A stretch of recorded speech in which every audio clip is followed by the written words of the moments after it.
Dans le laboratoire d'informatique de Grenoble, nous travaillons en interaction homme-machine, c'est-à-dire comment interagir entre un ou des utilisateurs et un système informatique. Le projet Humide est une réponse à l'appel d'offres de la DGA sur le thème de l'interaction multimodale. Et l'idée était de rendre plus efficace l'interaction au sein d'un cockpit d'avion militaire. Le projet a été fait en collaboration avec Dassault Aviation et Thales. L'objectif du projet Humide, c'était d'étudier les différentes façons d'interagir et en particulier l'interaction multimodale, c'est-à-dire qui couple plusieurs modalités d'interaction dans un cockpit d'avion militaire. Et l'objectif était de rendre ce cockpit plus utilisable, plus rapide, plus sûr, en minimisant la charge cognitive et la fatigue du pilote. Et la démarche de travail a été d'étudier d'abord toutes les modalités possibles qui marchaient dans les cockpits. Et ensuite, on a particulièrement focalisé sur tout ce qui est interaction touch sur des écrans tactiles.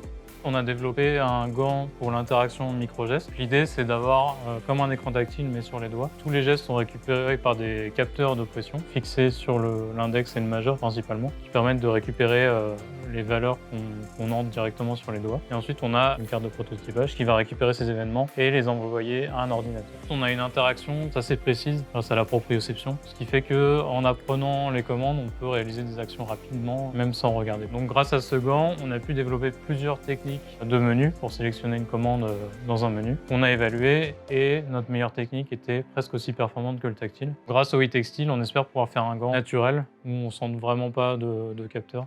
Au-delà des cockpits d'avions militaires, il y a de très nombreux domaines d'application pour les microgestes. Le premier, c'est de l'utiliser avec un casque de réalité augmentée. On aura le retour visuel dans le casque et on fera des microgestes de la main. L'autre domaine concerne l'interaction pour des personnes malvoyantes qui explorent des cartes tactiles. Et bien évidemment, il y a bien d'autres domaines qui ont déjà commencé à être explorés, et en particulier tout ce qui est conduite, bien évidemment, les microgestes ont un rôle à jouer.